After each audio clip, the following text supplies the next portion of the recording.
Welcome to the Explainer. We often think about the future in terms of technology, maybe flying cars, right?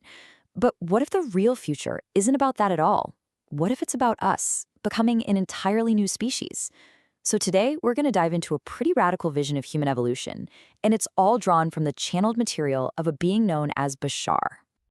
You see, the material we're looking at today suggests that our future goes way beyond just technological progress. It suggests we are on the absolute brink of a fundamental change, like a complete rewrite of what it even means to be human. And this idea, this quote right here, is really the key to the whole thing. The suggestion is that we're kind of in a state of becoming, a transitional phase on the way to our true potential. So let's break down what this vision of our future really looks like.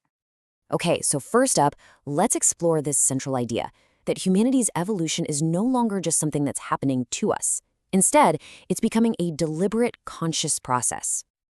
According to this material, contact isn't just about some distant civilization watching us from afar. Nope. It's an active, participatory process.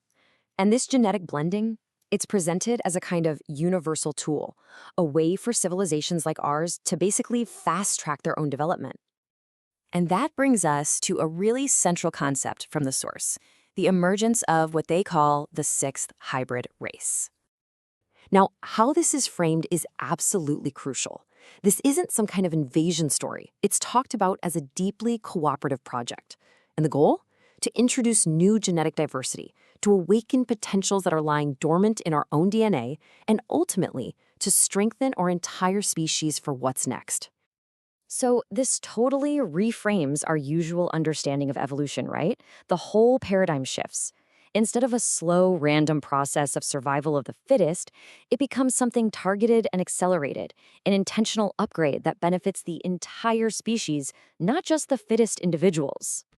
Okay, so if this big transformation is happening, how do we personally experience it? Well, the source suggests it's not a passive event that we just get to watch. It all comes down to a fundamental choice that we're making in every single moment. They call this the splitting prism. The idea is that reality isn't one fixed path, but a whole spectrum of possibilities.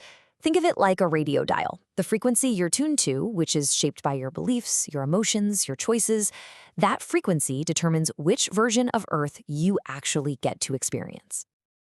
And here's how it supposedly works, kind of in phases. Right now, we're in this divergent stage, where we can still see and interact with people on very different paths, right?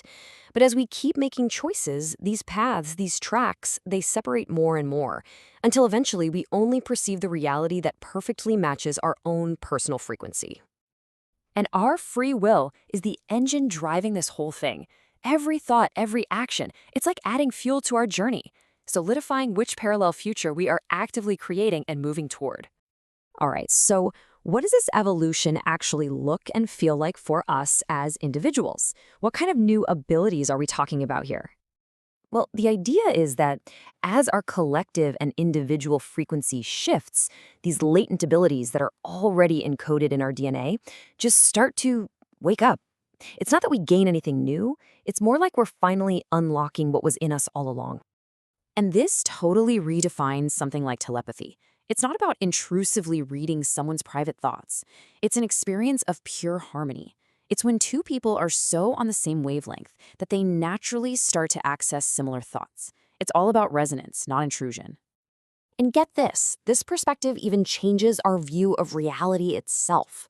It suggests that the physical world isn't solid at all, but more like a projection our consciousness has to constantly maintain. And this gives a really unique explanation for why we sleep.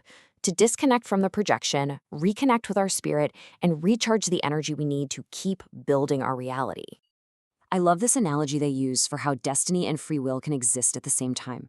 Your soul chooses a theme for your life, that's the hallway. But your free will, that determines how you move through it. You can run, you can crawl, you can walk backwards, or you can dance your way through.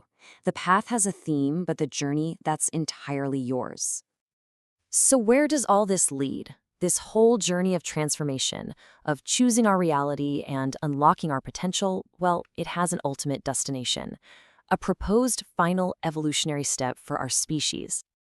This slide really paints the before and after picture.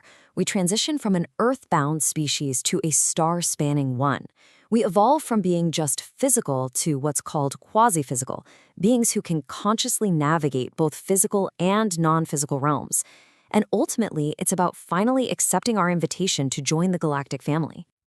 So really, the core message from this perspective is one of just immense potential. It's a vision of a hopeful, expansive future that's available to us, a future of transformation and belonging on a cosmic scale, if we choose to align with it. And that brings us to the final thought from this material. It's really a call to trust our own inner guidance. It suggests that if this vision of the future resonates with you, the path forward isn't found through struggle, but by simply finding and following your own unique current in this vast ocean of creation.